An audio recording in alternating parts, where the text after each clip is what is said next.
सुप्रभात विद्यार्थियों, मैं आपका हिंदी शिक्षक अभिषेक भारती। बच्चों, आज हम लोग भारत की खोज से पढ़ना शुरू करेंगे। भारत की खोज अध्याय 4 युगों का दौर, गुप्त शासन में राष्ट्रीयता और साम्राज्यवाद। मौर्य साम्राज्य का अवसान हुआ और उसकी जगह शुंग वंश ने ले ली, जिसका शासन अपेक्षाकृत बहुत छोटे क्षेत्र पर था। दक्षिण में बड़े राज्य उभर रहे थे और उत्तर में काबुल से पंजाब तक बाख्तरी या भारतीय यूनानी फैल रहे थे। मेनांडर के नेतृत्व में उन्होंने पाटलिपुत्र तक पर हमला किया, किंतु उनकी हार हुई। खुद मेनांडर पर भारतीय चेतना और वातावरण का प्रभाव पड़ा और वह बौद्ध हो गए। वह राजा मिलिंदर के नाम से प्रसिद्ध हुआ। बौद्ध आख्यानों में उनकी लोक प्रसिद्धि लगभग एक संत के रूप में हुई। भारतीय और यूनानी संस्कृतियों के मेल से अफगानिस्तान और सरहदी सूबे के क्षेत्र में गांधार की यूनानी बौद्ध कला का जन्म हुआ। भारत के मध्य क्षेत्र में सांची के निकट बेसनगर में ग्रेनाइट पत्थर की एक लाट है जो हेलिओदो स्तंभ के नाम से प्रसिद्ध है। इसका समय ईसा पूर्व पहली शताब्दी है और इस पर संस्कृत का एक लेख खुदा है। इससे हमें उन यूनानियों के भारतीकरण की झलक मिलती है जो सरहद पर आए थे और भारतीय संस्कृति को जज्ब कर रहे थे। मध्य एशिया में शक सिदियन लोग ऑक्सस अक्षु नदी की घाटी में बस गए थे। यूची सुदूर पूरब से आए और उन्होंने इन लोगों को उत्तर भारत की ओर धकेल दिया। ये शख्स बौद्ध और हिंदू हो गए।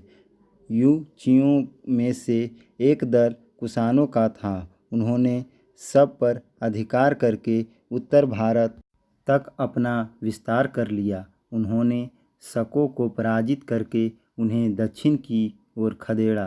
शक काठियावाड़ और दक्षिण की ओर चले गए।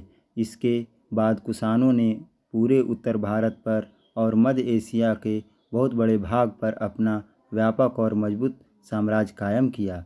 उनमें से कुछ ने हिंदू धर्म को अपना लिया, लेकिन अधिकांश लोग बौद्ध हो गए।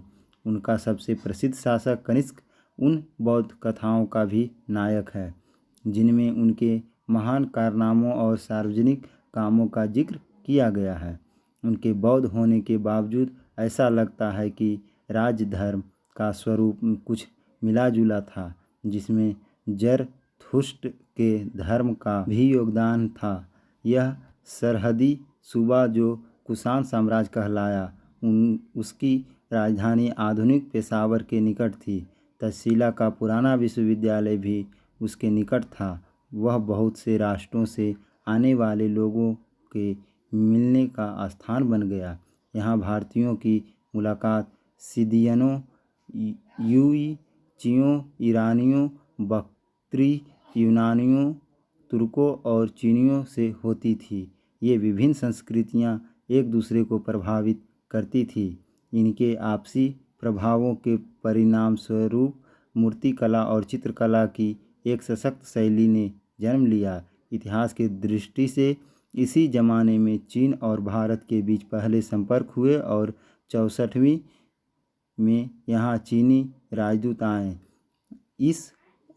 उस समय चीन से भारत को जो तोहफे मिले उनमें आड़ू और नाशपाती के पेड़ थे। गोबी रेगिस्तान के ठीक किनारे किनारे तुर्फान और कुचा में भारतीय, चीनी और ईरानी संस्कृतियों का अद्भुत मेल हुआ। कुषाण काल में बौद्ध धर्म दो संप्रदायों में बट गया, महायान और हीनयान।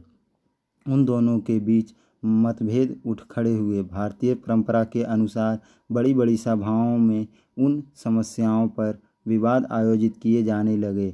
इन बहसों में सारे देश के प्रतिनिधि भाग लेते थे।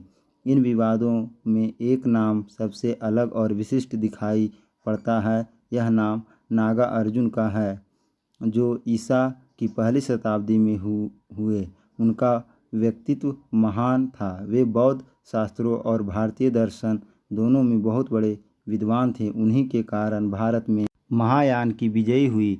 महायान के ही सिद्धांतों का प्रचार चीन में हुआ। लंका और बर्मा वर्तमान श्रीलंका और म्यांमार हीनयान को मानते रहे। कुषाणों ने अपना भारतीयकरण कर लिया था। वे भारतीय संस्कृति के संरक्षक हो गए थे। फिर भी राष्ट्रीय विरोध की एक अंतर्धारा उनके शासन के खिलाफ बराबर चल रही थी। बाद में जब भारत में नई जातियों का आगमन हुआ तो ईसा की 4वीं शताब्दी के आरंभ में विदेशियों का विरोध करने वाले इस राष्ट्रीय आंदोलन ने निश्चित रूप ग्रहण कर लिया। एक दूसरे महान शासक ने, जिसका नाम भी चंद्रगुप्त था, नए हमलावरों को मार भगाया और एक शक्तिशाली विशाल साम्राज्य कायम किया। इस तरह ईस्वी 320 में गुप्त साम्राज्य का युग आरंभ हुआ। इस साम्राज्य में एक के बाद एक कई महान शासक हुए जो युद्ध और शांति दोनों कलाओं में सफल हुए।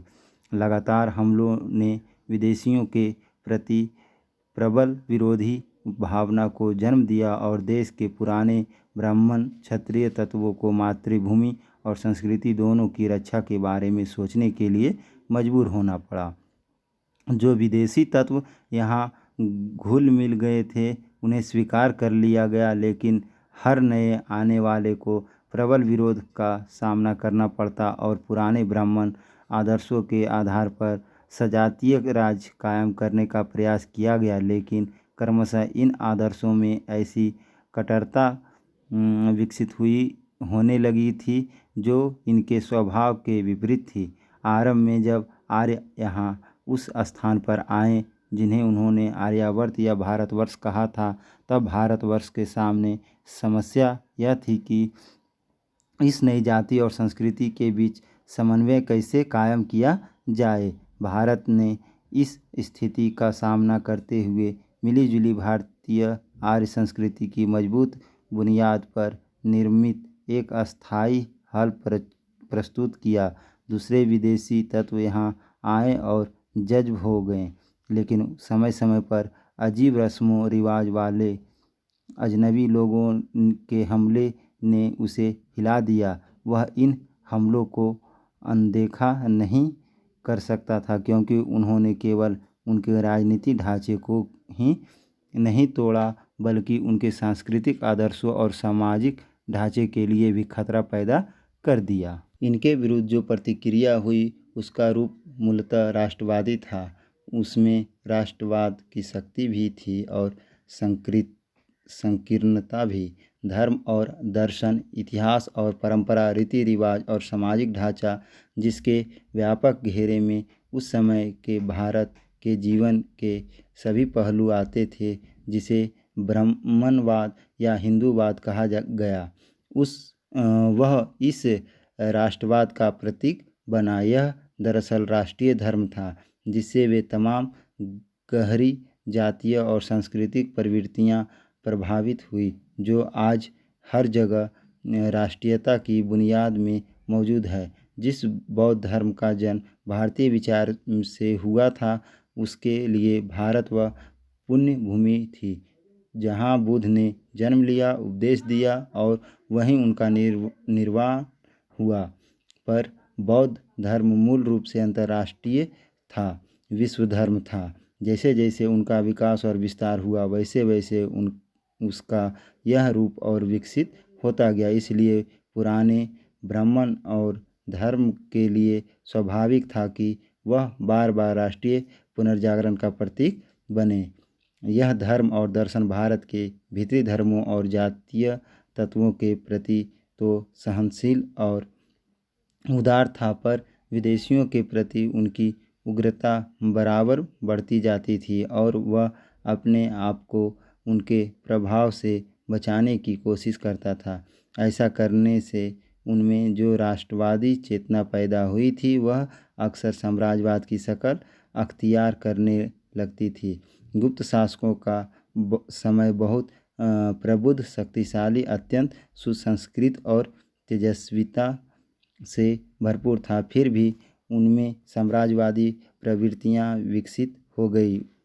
इनके बहुत बड़े शासक समुद्रगुप्त को भारत का नेपोलियन कहा गया। प्रश्न भी आता है भारत का नेपोलियन किन्हें कहा जाता है, तो समुद्रगुप्त को। साहित्य और कला की दृष्टि से यह बहुत शानदार समय था। चौथी शताब्दी के आरंभ से लेकर 150 वर्ष तक गुप्त वंश ने उत्तर में एक बड़े शक्तिशाली और समृद्ध राज्य पर शासन किया।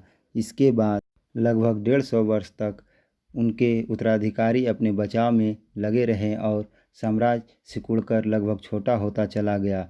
मध्य एशिया से नए आक्रमणकारी लगातार भारत पर हमला कर रहे थे।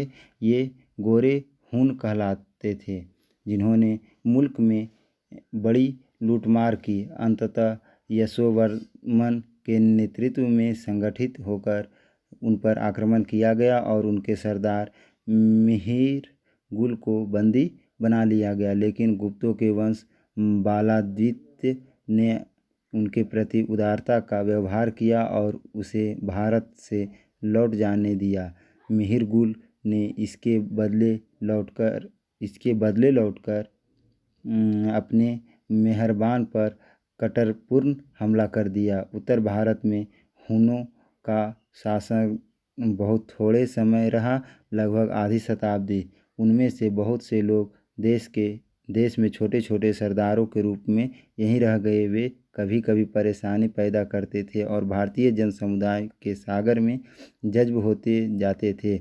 इनमें से कुछ सरदार 7वीं शताब्दी के आरंभ में आक्रमणकारी हो गए। उनका दमन करके कन्नौज के राजा हर्षवर्धन ने उत्तर से लेकर मध्य भारत तक एक बहुत शक्तिशाली राज्य की स्थापना की। वे कट्टर बौद्ध थे। उनका महायान संप्रदाय अनेक रूपों में हिंदूवाद से मिलता जुलता था। उन्होंने बौद्ध और हिंदू दोनों धर्मों को बढ़ावा दिया। उन्हीं के समय में प्रसिद्ध चीनी यात्री हुआन त्सांग या युआन चवान भारत आया था। 1629 ईस्वी में हर्षवर्धन कवि और नाटककार था। उसने अपने दरबार में बहुत से कलाकारों और कवियों को इकट्ठा किया और अपनी राजधानी उज्जैनी को सांस्कृतिक गतिविधियों का प्रसिद्ध केंद्र बनाया था। हर्ष की मृत्यु 648 ईस्वी में हुई थी। यह लगभग उस समय था जब अरब के रेगिस्तानों से अफ्रीका और एशिया में फैलने के लिए इस्लाम सिर उठा रहा था। बच्चों, वीडियो देखने के लिए धन्यवाद।